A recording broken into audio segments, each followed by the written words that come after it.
Yeah, this video is coming to you a little bit later than usual because I watched the episodes 5 and 6 of Velma last night. I tell you, man, this thing is a trial by fire. It is such an ordeal to sit through.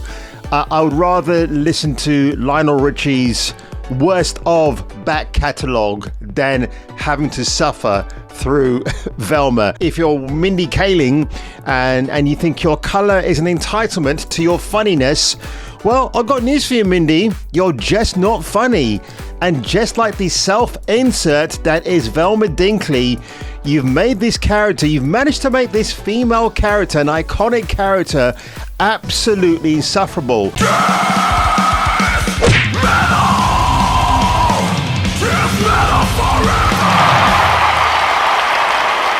And what's even more hilarious, the character of Gigi, who by the way is definitely not Scooby, is a far more engaging, better acted voice character. It's shocking, isn't it? Gigi, the woman that we thought we'd all hate because, oh no, she might be taking away the Scooby-Doo legacy, is the person that I find personally quite very engaging. Her relationship with Norville is actually a pretty cute relationship. I kind of like it.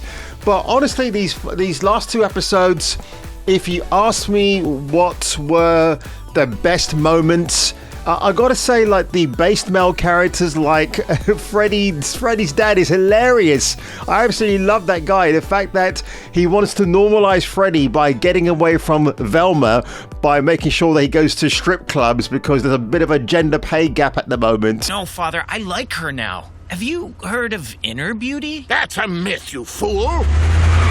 The principal of the school, who is Norville's mother, her own mother, his grandmother, is the person who founded this formula, which when you look at the acronym, it spells out Scooby, to which we get the most hilarious joke in this episode when Velma says, "So what does Scooby do?" But now we're getting shows like Velma, because apparently you've got to rewrite the white legacy in entertainment. That's what you've got to do now, isn't it? This whole comedy so far, and I've got to stress comedy in inverted commas, is absolutely god dog shit awful. How somebody thought Mindy Kaling was even remotely funny the mind boggles, doesn't it?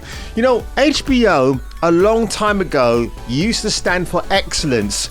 Your Sopranos, Veep, all these shows had a stamp of approval from HBO because they knew this show was most likely to be a hit. Whoever in their right mind thought Velma was going to break new boundaries in comedy by taking a beloved legacy like the Scooby-Doo cartoons and turning it into this race-hating, we hate white people. There's even a moment in the 6th episode where you get the marching band who are assigned to Velma Dinkley's house because the whole town of Crystal Lake is under curfew from that lobotomizing killer who we don't know who it is at the moment. I bet it's Velma's mum, actually. Now, the thing with the marching band, which I found pretty funny, because they're geeks, they don't eat salad. If you give them salad, it might make them explode.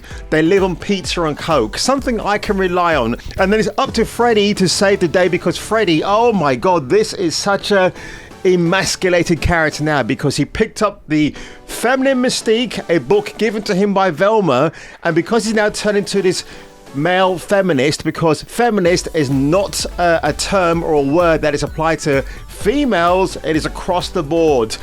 So Velma now feels like, well, I prefer the meathead Freddy, but this version is like, I mean, I feel like when he's read that book, it almost feels like it's an attack on religion as well. Because this type of indoctrination reminds me of if you're a bad person in real life and you either go to church or you read the King James Bible and suddenly you emerge a few hours later as a brand new person. It almost feels like this show is mocking religion. Again, I'm an atheist, but as a broad point of view, that's what it comes across as to me. And it's funny that, you know, when I highlight Gigi as being a really likable female character, Velma Dinkley's dad is also hilarious. It's like he almost disowns his daughter, like he's got very little disregard for her. Case in point, there's a moment in the 6th episode, I think it's at the very beginning, where he removes a framed picture of Velma and replaces it with his hot wife's photo instead, which I thought was just hilarious. And then for some reason, father and daughter end up at a strip club that it's surprising that white men attend, because there's a joke later on when Freddy turns up at the strip club, and honestly the stuff that Velma comes out with is absolutely nauseating. At this moment in time, I only wish death upon the animated character of Velma Dinkley. This version is boring. What are you gonna do about that? Gotcha. And as for Daphne Blake, her backstory is excruciatingly bad. She's also looking for the origin of her parents. Her parents who live underground, who dress up as Captain Caveman. There's like a lot of Captain Cavemen in this episode, like in this underground lair. I don't understand why Captain Caveman is in this universe, apart from the fact he's also a hanna-barbera IP. I don't know if he actually met the Scooby gang. He may have, I might have a vague recollection he could have come across them with the Teen Angels. So I need to look that up and find out actually. But honestly, if you have to say one thing about this show, like the characters you thought you would hate, you actually end up liking. The show is well animated. What a shame it's given a dog shit script to act to.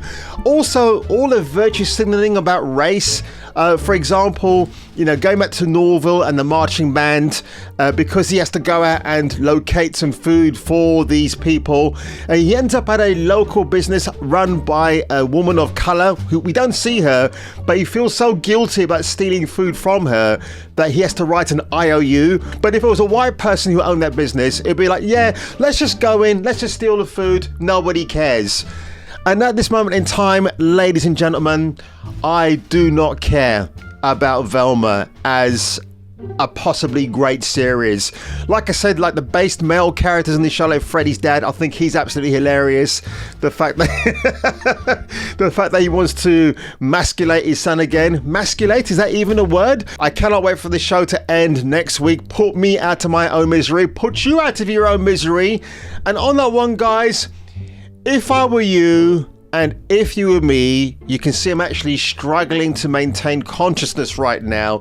And I'm actually looking forward to the Dead Space remake. I've seen some really great videos out there praising that show's visuals and everything else. So I can't wait to dive into that when it gets finally released. On that one, if I were you, if you were me, I will catch you on the next video. That was a lot of yous.